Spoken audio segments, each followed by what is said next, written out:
Joyce Raskin. I play bass and sing for Scarce, Reindeer, Speedy Consuela, author of a couple books.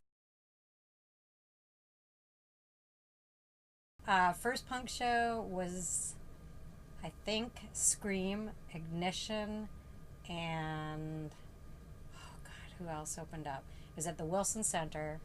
I was 14. It was really cool because it was on Sunday afternoon shows. I could walk from my house in DC, and they had it in a church. It was $5, and you could see like 10 bands, and all the money went to like good stuff because it was all sponsored by Positive Force DC. Favorite skate team of all time, I have to say Z Boys. Because they had Peggy Oki and they were super cool at the 70s. I love the sidewalk surfing. That totally got me into skateboarding and rock and roll and punk and everything. I love them.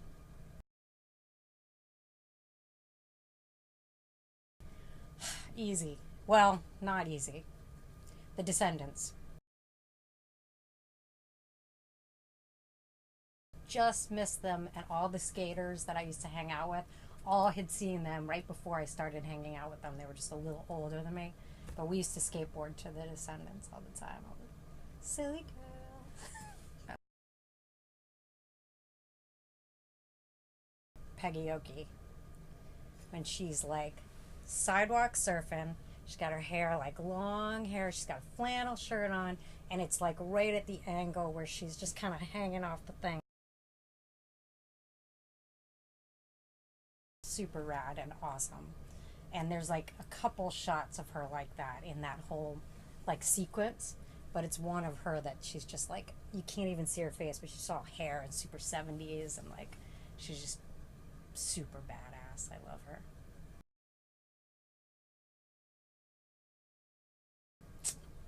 That's really hard. I would say the Clash.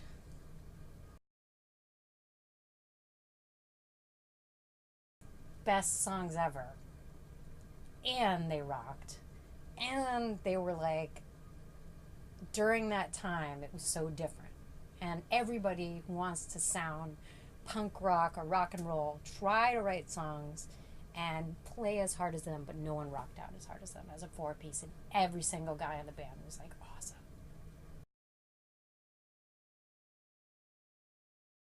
There is a whole new thing called Skate Like a Girl out in Seattle. That when I did a book tour, I met the woman who ran it, and it's super cool. And there's all these girls from like 8 to as old as they want. They do skating. It's awesome, and they teach them how to skate on a ramp and all this stuff. And there's this girl that they turned me on to called Lizzie Amaranto,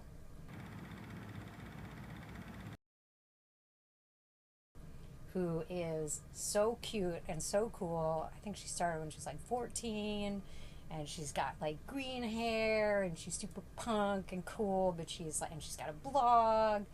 And like what I like about it is she's definitely seems like herself, and like all these little girls who are like 8 years old are like, we want to be just like her when we grow up. And I'm like, times have changed. It's pretty cool.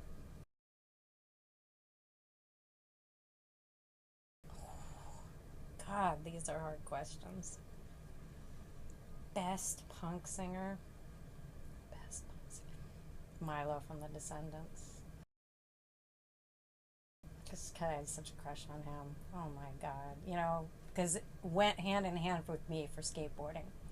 Because we'd be listening to them, and it's like punk, but pop, and like good music. I don't know. His voice is awesome. Tony Hawk's got the hawk on it, and that's it. Like really simple, very cool graphic. It wasn't over designed. I was never into skulls and all that stuff. Like that always like I like the Misfits, like and that kind of graphic stuff. I appreciated it, but I didn't like it on the boards. Like I like the simple, just like color and one image.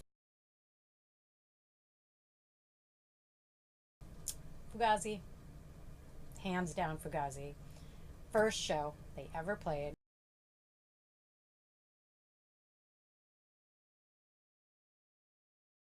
they handed out the song lyrics to all their songs, and I had been a fan of Minor Threat, totally worshipped Ian MacKaye like everybody else did. And it was like a super small club. I think I was like 14 or 15 years old. Fugazi came on, and they were so incredible.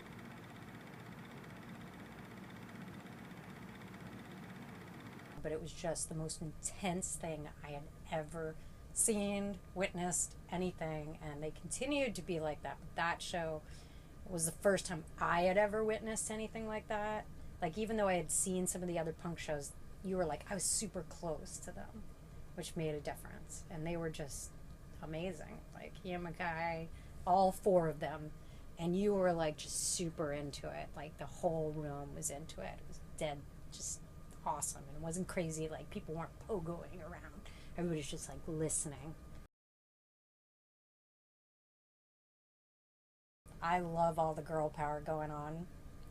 I love that girls are being raised that they can do anything, and that they rock, they skate, they surf, and nobody's telling them not to do these things, and that there's so many more of them, because I feel like when I started, there weren't that many. And now it's so cool that there's like a safe zone for girls to feel empowered and not need a boyfriend. They can do something that makes them feel good, like skate or surf or play music, and I love that. So I think girl power all the way is the best message, and keep it going.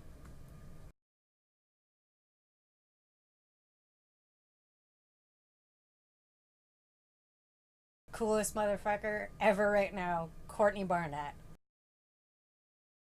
Hands down, one of the best female guitar players today, female songwriter. She plays left-handed guitar. I saw her play. She's in a three-piece band, totally awesome, and she's just becoming massively huge. Okay, so we played the Reading Festival.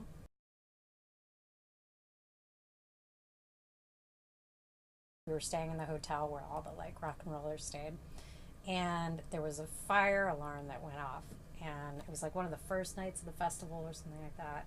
And so like everybody had to leave the building, and there were all these like, you could spot like rock stars, whatever. You're like, oh, there's so and so, whatever, like all these people from the Flaming Lips, different whatever. And we had made friends with the Flaming Lips because we had played with them in London like the night before. So we were hanging out with them, and they gave free drinks in the bar to all the people like who were at the festival, because they're like, sorry for the inconvenience, because everybody was in the middle of the night. And so we're hanging out in the bar, and with the Flaming Lips, and these two guys just kind of walk up to us, and like one of them sits down on one side of me and one of them sits down on the other side of me, and the guy comes like right up in my face, and he just starts like spitting at me, and like just, and he was like blonde hair and kind of like gnarly looking English teeth, and so we're like, what's your problem, dude? What's wrong with you? And the guys from the Flaming Lips were like, dude, get off Joyce, like what's your problem? And he's just like, you, and he's pointing at me, and we were just like trying to guess, all right, what band are you in, and then we're like, at that point it was Radiohead. We figured it was Radiohead. We were just kind of guessing. We're like, oh, you're Tom York from Radiohead. And they weren't that big yet in America. They were big in the UK. And he's like, no. And then he's like, yeah, whatever. But then he literally like fell on top of me.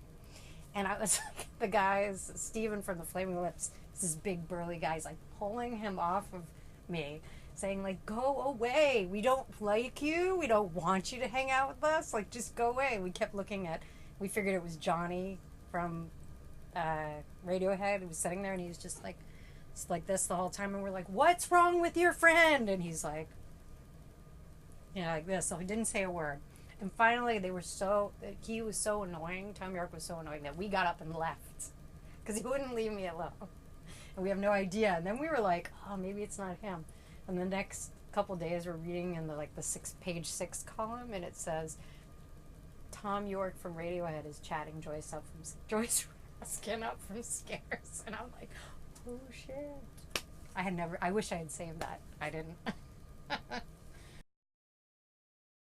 Okay, on to our in the 90s with Hole in Amsterdam, and we had been on tour with them for a while, and Courtney ended up not finishing the show. She started, because people were throwing like ice at her and stuff like that, like from the stage.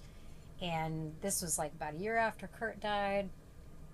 And so she got really mad and climbed up 2 flights in these high heels, like all the way up in this beautiful theater, the Paradiso, right in the center of Amsterdam, and started beating the crap out of this girl, random girl, like she didn't know who it was. And then the guys were like trying to get her down or whatever, and then she's like, screw you, fuck you, Amsterdam, Kurt hated Amsterdam, I hate Amsterdam. And she was like, fuck you, and we're leaving. And they never finished the show. And we played like an awesome show. It's just us and them. And so we like were walking outside, me and Chick, and all of these kids like mobbed us. They were like, oh my God, Scarce is the best, you're the best, you guys are awesome, because we actually played the show. And then after the show, we were going backstage, and Drew Barrymore is in our dressing room because she's dating Eric from Hole at the time, who's a good friend of ours. And so she's like, we're going to go out and have a good time in Amsterdam with her. So I was like, okay, we're hanging out with Drew Barrymore. This is pretty cool. And she was like, oh my God, you guys were so awesome. And I'm like, okay, I'm sitting here with Drew Barrymore, and she's telling me my band rocks. It was pretty crazy. And we had some friends of ours from Providence who had bikes, who lived in Amsterdam. I'm trying to remember who it was. Stephen Twining, some other people. And they had a bike, and we were walking to this club.